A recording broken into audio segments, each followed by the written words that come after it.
जितने ये लोग जिम्मेदार हैं उससे कहीं ज्यादा हमारे समाज के वह लोग जिम्मेदार हैं जिन्हें लगता है कि अगर हमारे लड़के ने यूपीएससी का एग्जाम नहीं दिया तो उसने अपनी जिंदगी में कुछ नहीं उखाड़ा। यानी कि किसी बच्चे के आसपास एक ऐसा नैरेटिव सेट किया जाता है कि उसे आगे चलकर एक आईएएस अधिकारी बनना है। वह अपने खानदान का तारणहार तभी बन सकता है जब वह एक आईएएस अधिकारी होगा। और इतना ही नहीं, अगर उसने यूपीएससी क्वालिफाई कर लिया तो उसे वह इज्जत मिलेगी मानो वह पूरी दुनिया ही जीत लिया। और अगर वही लड़का एक आध नंबर से भी अगर यूपीएससी के एग्जाम में डिस्क्वालीफाई हो जाए तो वही समाज के लोग जो उसे पहले सराखों पर बैठा रहे थे वही लोग उस बेचारे का जीना हराम कर देंगे। खैर, गलती सिर्फ हमारे समाज की ही नहीं है बल्कि हमारे समाज में मौजूद उन लोगों की भी गलती है जिन्हें वास्तविकता का पता रहते हुए भी जानबूझकर इन्हें सपोर्ट करते हैं। और फिर एक नया दौर शुरू होता है सोशल मीडिया का। मैं आपको बता दूं कि सोशल मीडिया हमारे समाज में मौजूद एक ऐसा कीड़ा है जो बाहर से दिखने में तो काफी खूबसूरत है, कितने सारे राह चलते को भी स्टार बना दिया। और इसी क्रम में हजारों लोग मोटिवेशनल स्पीकर बनकर छोटी छोटी वीडियोस बनाकर अपने बिजनेस की रोटियां सेक रहे हैं। सोशल मीडिया आने से पहले 2007 में 3,36,680 स्टूडेंट्स ने यूपीएससी के एग्जाम में पार्टिसिपेट किया था। 2008 में 3,25,000 स्टूडेंट्स ने ही यूपीएससी के एग्जाम में पार्टिसिपेट किया। और फिर सोशल मीडिया आने के बाद 2022 में 11,25,000 स्टूडेंट्स ने यूपीएससी के एग्जाम में पार्टिसिपेट किया। और 2023 में तकरीबन 13 लाख स्टूडेंट्स ने यूपीएससी के एग्जाम में पार्टिसिपेट किया था। अभी आपके मन में चल रहा होगा कि यार 2007 में तो इंडिया का पॉपुलेशन भी तो कम था तो इसलिए वहां पे कम कैंडिडेट्स थे। तो देखो, हमारी पॉपुलेशन भी उस रेट से नहीं बढ़ रही है जिस रेट से यूपीएससी के पार्टिसिपेंट बढ़ रहे हैं। और आज की इस वीडियो में मैं एक वेल स्ट्रक्चर्ड स्कैम को एक्सपोज करने वाला हूं। तो गाइस, हमें एक वीडियो बनाने में 18 से 20 घंटे का मेहनत लगता है, लेकिन आपको एक लाइक करने में एक भी सेकंड से कम का समय लगता है। अब तक अगर आपको हमारी केस स्टडी अगर पसंद आ रही है तो यार सब्सक्राइब करने में आपका क्या जाता है। मेरा मानना है कि आईएएस का मतलब ही होता है क्रांति या फिर बदलाव। और इस बदलाव को लाने के दौरान आपको अपनी कई सारी चीजों को सेक्रीफाइस भी करनी पड़ सकती है। आपका अपना सर्वस्व दांव पर लगाना पड़ सकता है। जिनका मकसद समाज में बदलाव लाना है ही नहीं, वह सिर्फ भीड़ को देखकर आईएएस बनने आए। आई थिंक यूपीएससी उनके लिए एक अच्छा ऑप्शन नहीं है। अगर आप एक अच्छी सैलरी और समाज में अच्छी इज्जत पाने के लिए अगर आप आईएएस बनने की सोच रहे हो तो आई थिंक यूपीएससी आपके लिए बना ही नहीं है। इस साल के यूपीएससी टॉपर आदित्य श्रीवास्तव क्या कहते हैं इसके बारे में रुको मैं आपको दिखाता हूं।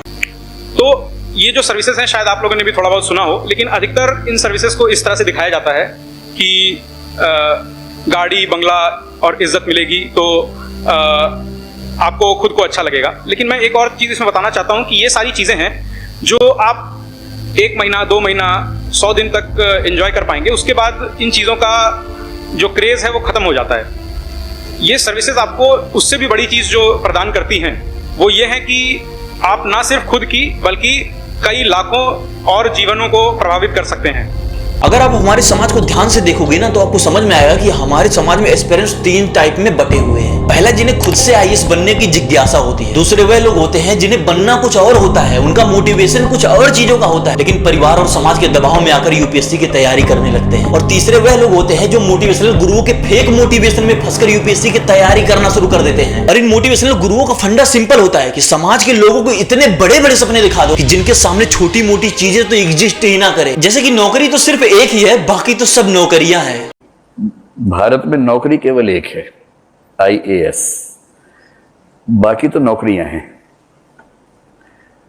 भाव समझ में आ रहा है आप लोगों को?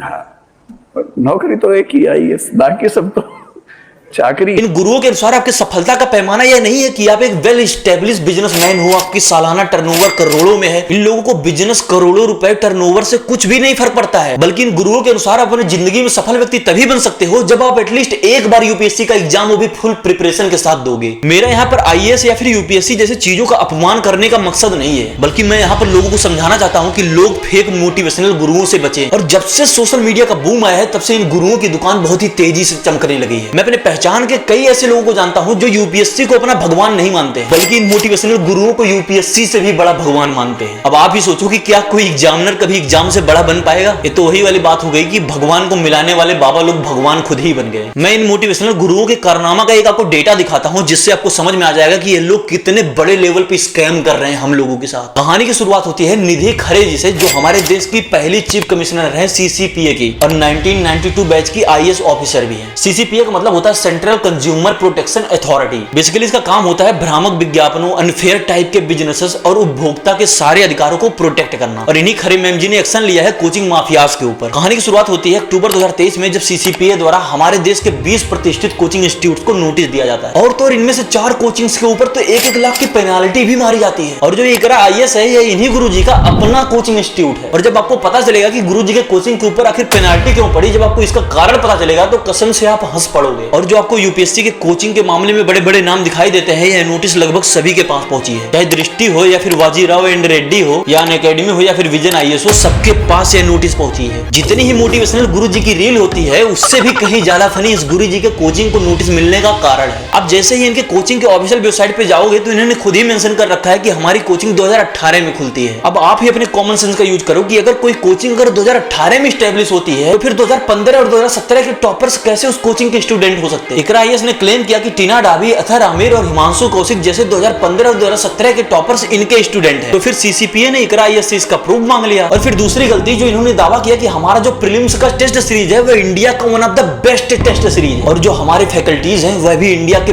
Best faculties. तो फिर इन्होंने अपने साइट पर इतनी लंबी लंबी चीजें फेंक रखी थी, तो फिर सीसीपीए ने इनसे प्रूफ मांग लिया इसका। तो फिर जानते हो इन्होंने क्या प्रूफ दिया? इन्होंने कहा कि लो जी आप हमारा गूगल रेटिंग देख लो, क्योंकि हमारा गूगल रेटिंग 4.6 का है आउट ऑफ 5। अब गाइस आप ही सोचो कि आज हम उस जमाने में जी रहे हैं जहां यूट्यूब के व्यूज से लेकर प्ले स्टोर के रेटिंग तक खरीदी जा सकती है। तो फिर क्या प्रूफ है इनके सारे रेटिंग एथिकल ही हो? अभी आपको लग रहा होगा कि यार 1 लाख की पेनल्टी में इनका क्या बिगड़ेगा यार, इनके तो एक बच्चे का भी फीस 1 लाख से ज्यादा है यार, इनके ऊपर क्या असर पड़ेगा? तो देखो यहाँ सीसीपीए का मतलब इनसे 1 लाख रुपए की पेनल्टी लगाकर इनको कोई आर्थिक हानि पहुंचाने का मकसद नहीं था, बल्कि सीसीपीए चाहती थी कि इनके 1 लाख के फाइन की वजह से यह जनता की नजरों में आ जाए। अभी जैसे 16 मई को यूपीएससी का रिजल्ट आउट होता है, ठीक वैसे ही 2022 में यूपीएससी का रिजल्ट आउट होता है और यूपीएससी 2022 में कुल 933 अभ्यर्थियों का चयन होता है। पर क्या आप एक जादू की बात जानते हो? इन्हीं 933 अभ्यर्थियों की संख्या को सिर्फ 10 ही कोचिंग ने इसे 3500 की संख्या बना दिया। वाजीराव एंड रेड्डी ने 933 में से 670 सिलेक्शन तो अकेले ही दे दी। तो ही नेक्स्ट आईएएस कैसे पीछे रहा था, उन्होंने 624 का सिलेक्शन दे दिया आउट ऑफ 933। और आप देखते रहिए कि कैसे इन्होंने 933 को 3507 तक पहुंचा दिया। तो वही केएसजी खान स्टडी ने तो 682 का सिलेक्शन दे दिया आउट ऑफ 933 अभ्यर्थियों में से। और फिर मार्केट में तो बहुत सारे ऐसे छोटे छोटे कोचिंग्स हैं जो अपने ही लेवल पर अपने नंबर्स बढ़ाने का प्रयास कर रहे हैं। और फिर जब इनके सिलेक्शन का इनसे रिकॉर्ड मांगा गया तो जानते हुए ये लोग क्या जवाब दे रहे थे? एसजी वालों ने बताया कि इनके 682 सिलेक्शंस में से 673 सिलेक्शन तो अकेले मॉक इंटरव्यूज वाले हैं। मैं आपको बता दूं कि मॉक इंटरव्यू का मतलब ही होता है कि नकली इंटरव्यू, फर्जी इंटरव्यू। अब आप इमेजिन करो कि यार एक कोचिंग इंडस्ट्री वाले अगर नकली इंटरव्यू के बच्चों को भी अगर नहीं छोड़ रहे हैं तो यह हम और आप जैसे बच्चों का क्या भला करेंगे? क्योंकि यूपीएससी का मतलब ही होता है कि अपने न्याय के पथ पर चलना, कभी गलत का साथ ना देना, हमेशा सत्य के ही तरफ रहना। अब आप ये बताओ कि अगर आपके कोचिंग वाले आपको एक गलत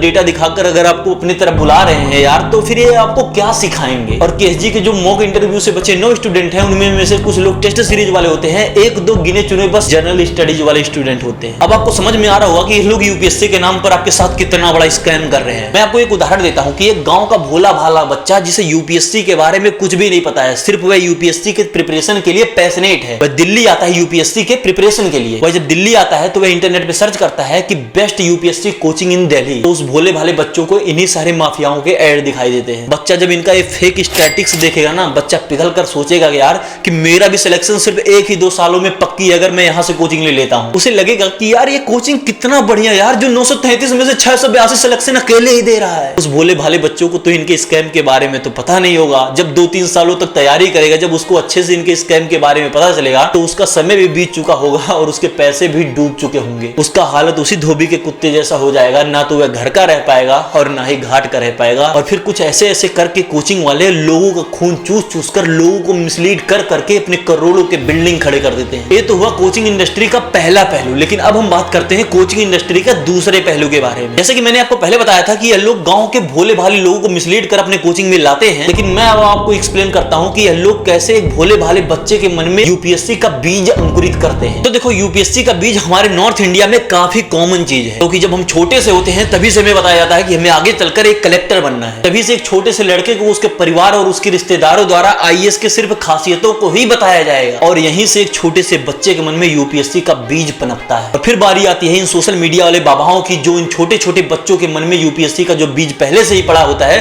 उसमें पानी डालकर अंकुरित करने का काम करते हैं। और इन सो कॉल्ड मोटिवेशनल गुरुओं को असली बूस्ट तब से मिला जब हमारे अधिकतर यूथ सोशल मीडिया पर आना शुरू हुई। और जैसे जैसे हमारे यूथ की संख्या सोशल मीडिया पर बढ़ रही थी, वैसे वैसे इन मोटिवेशनल गुरुओं की भी नंबर्स बढ़ रहे थे। 2007 में जो सोशल मीडिया एग्जिस्ट भी नहीं करती थी, उस समय सिर्फ 3,33,000 लोग ही यूपीएससी के एग्जाम में अपीयर हुए थे। और तो और प्रीलिम्स में 1,61,000 ही लोग बैठे थे और बाकी सारे लोग तो एग्जाम ही नहीं दिए थे। और फिर 9,158 लोग मेंस के लिए क्वालिफाइड हुए और फिर 1,883 लोग इंटरव्यू में अपीयर हुए थे और फाइनली 553 लोगों का सिलेक्शन हुआ था। और फिर 2008 में भी ऐसे चला, 2009, 2010, 2011, 2012 तक ही यही सिलसिला चलता रहा। फिर आप देखोगे कि 2013 में अचानक से नंबर से बढ़ने बढ़ने लगे। भले ही 2013 का समय मोटिवेशनल गुरुओं का नहीं था, लेकिन उस समय इंटरनेट पर हमारी यूथ धीरे धीरे पहुंचना शुरू कर दी थी और उनमें से बहुत सारे लोग सिर्फ अपने शौक पूरे करने के लिए यूपीएससी के एग्जाम में बैठते थे। फिर 2014-2015 तक यही हाल चलता रहा और फिर 2016 में अचानक से 11 लाख यूपीएससी के अभ्यर्थी आ जाते हैं और फिर 2017-2018 तक ऐसे ही चलता है और फिर आता है साल 2019, जब कई सारे कोचिंग इंस्टीट्यूट से कई सारे मॉक इंटरव्यू वायरल होने लगते हैं और कई सारे इंस्टीट्यूट के सोशल मीडिया हैंडल्स पर मिलियंस ऑफ व्यू आने लगते हैं और फिर धीरे धीरे एक इंडस्ट्री जो पहले कछुए की तरह चल रही थी अब वो खरगोश की तरह भागने लगी और वही मॉक इंटरव्यूज वाले कई सारे अध्यापक जो एक अध्यापक अब नहीं रह गए बल्कि वो एक सेलिब्रिटी बन गए और अब वही अध्यापक जो पहले सेलिब्रिटी बने थे अब यह लोग पढ़ाने वाले कंटेंट की जगह मोटिवेशनल स्पीच देने लगे। आप किसी भी कोचिंग के सोशल मीडिया हैंडल्स को आप दिखा देना, आपको वहां पर एजुकेशनल कंटेंट को छोड़कर ज्ञानवर्धक और बहुत सारे टाइप के कंटेंट मिल जाएंगे, लेकिन वहां पर आपको एजुकेशनल कंटेंट के नाम पर कुछ नहीं मिलेगा। और फिर 2020 में 10,57,000, 2021 में 10,93,000 और 2022 के बारे में तो मैंने आपको पूरा एक्सप्लेन किया ही है। और फिर 2023 में 13 लाख अभ्यर्थी अपीयर हुए हैं यूपीएससी के एग्जाम में, जिनमें से 14,624 मेंस में बैठे और फिर 2,916 अभ्यर्थी इंटरव्यू राउंड में अपीयर हुए और फाइनली 1,016 स्टूडेंट्स का फाइनली सिलेक्शन होता है 2023 में, जो अभी रिजल्ट आया है। आप इस टेबल को ध्यान से पढ़ो, आपको इसमें साफ साफ दिख रहा होगा कि जितने सारे लोग यूपीएससी का फॉर्म फिलअप करते हैं उनमें से आधे लोग तो यूपीएससी के प्रीलिम्स में बैठते भी नहीं है। वैसे भी सोचने लायक यह बात है कि ये 50% क्राउड है कहां, ये कहां से आती है जो हर बार फॉर्म भर के बस बैठ जाती है, एग्जाम भी नहीं देती है। फिर जो बचते हैं 50%, उनमें से भी अगर सीरियस की बात किया जाए तो उन 50% के भी 5 से 10% ही ऐसे होंगे जो सीरियस कैंडिडेट्स होते हैं। और इस वीडियो के माध्यम से मैं अपने यूथ तक यही मैसेज पहुंचाना चाहता हूं कि किसी के फेक मोटिवेशन में आकर इस 50% क्राउड का हिस्सा मत बनिए। आप किसी के द्वारा बहकावे में आकर या फिर किसी के फेक मोटिवेशन में फंसकर अपने माता पिता की मेहनत की कमाई को ऐसे बर्बाद मत करिए, क्योंकि इस कोचिंग इंडस्ट्री में कोई भी दूध का धुला नहीं है। जिसे आप भगवान मानते हो शायद वह भी दूध का धुला नहीं है। खैर गाइस, हमारी मुलाकात तो यहीं तक थी। खैर, हमारी वीडियो अगर आपको पसंद आई हो तो सब्सक्राइब करना मत भूलना यार, क्योंकि इसे बनाने में बहुत मेहनत लगता है।